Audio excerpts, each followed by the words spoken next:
कभी कभी जिंदगी हमें ऐसे मोड़ पर लाकर खड़ा कर देती है जहां हमें एहसास होता है कि कुछ रिश्ते सिर्फ वक्त बिताने के लिए होते हैं, साथ निभाने के लिए नहीं। लवी और उमेश बचपन के दोस्त थे। वो दोस्त जिनकी हर शरारत साथ शुरू हुई थी, जिनकी हंसी एक दूसरे के साथ गूंजी थी।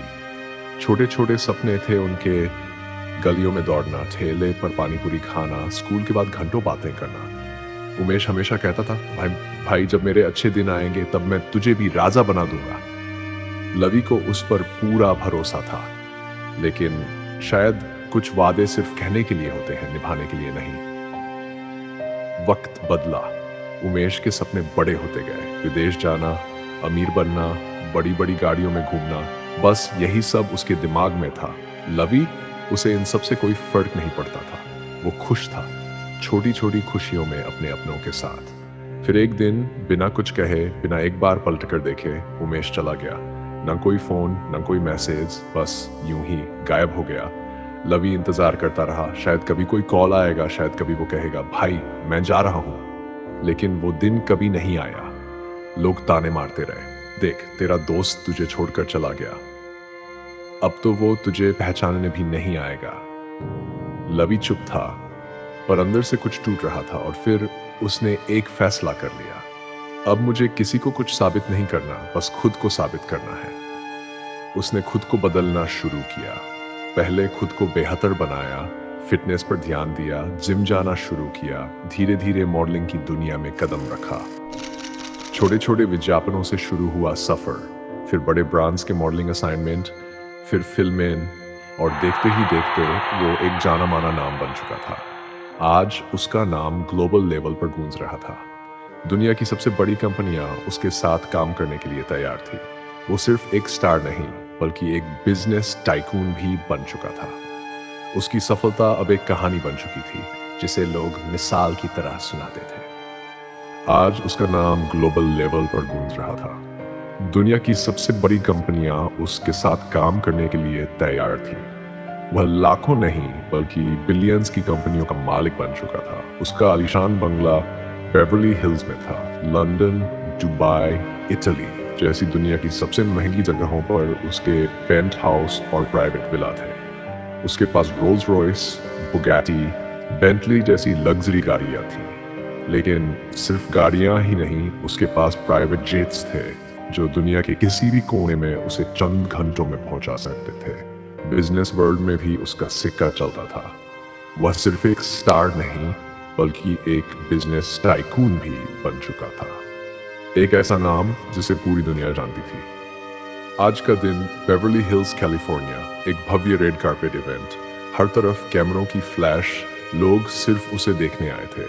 लवी काले सूट में, हाथ में महंगी घड़ी, आंखों पर शेड्स, चारों ओर सिक्योरिटी और बॉडीगार्ड्स। और तभी एक जानी पहचानी आवाज आई, लवी। लवी रुका। चारों ओर भीड़ थी, कैमरों की चमक थी, हर कोई उसका नाम पुकार रहा था। लेकिन उसकी नजर एकदम उसी पर पड़ी, उमेश। वो भीड़ के पार खड़ा था, उसे देख रहा था, उससे मिलने की कोशिश कर रहा था, पर सिक्योरिटी उसे अंदर नहीं आने दे रही थी। लवी ने अपने सबसे करीबी बॉडीगार्ड से कहा, उसे यहां लाओ। बॉडीगार्ड ने इशारा किया और कुछ ही पलों में उमेश लवी के सामने खड़ा था। भाई, कैसा है तू? कितने सालों बाद मिला है।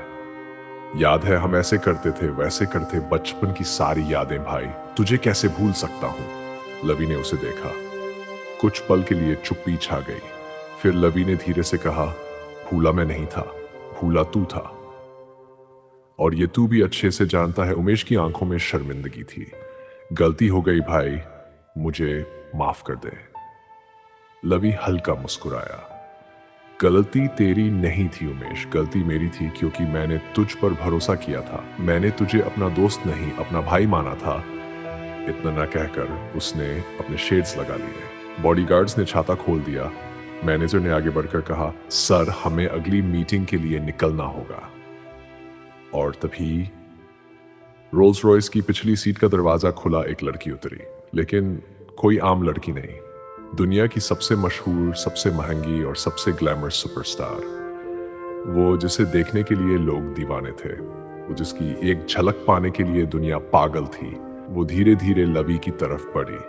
उसने हल्के से लवी का सूट ठीक किया, फिर मुस्कुराई और धीरे से कहा, अब देर हो रही है। लवी ने बिना कुछ कहे उसे देखा, फिर हल्की मुस्कान दी और गाड़ी में बैठ गया। उमेश वहीं खड़ा रह गया, बस एक पछतावे के साथ।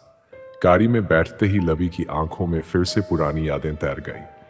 सुपरस्टार ने उसका हाथ थामा और कहा, जो लोग तुम्हें कमजोर समझकर छोड़ जाते हैं, भगवान उन्हें तुम्हारी जिंदगी से खुद निकाल देता है ताकि तुम और बड़े बन सको। लवी ने हल्की मुस्कान दी और खिड़की से बाहर देखते हुए कहा, शायद सच कहा तुमने। गाड़ी तेज रफ्तार से आगे बढ़ गई। पीछे छूट गया उमेश, उसका पछतावा और वो बीता हुआ समय जिसे लवी कभी पीछे मुड़कर देखना नहीं चाहता था।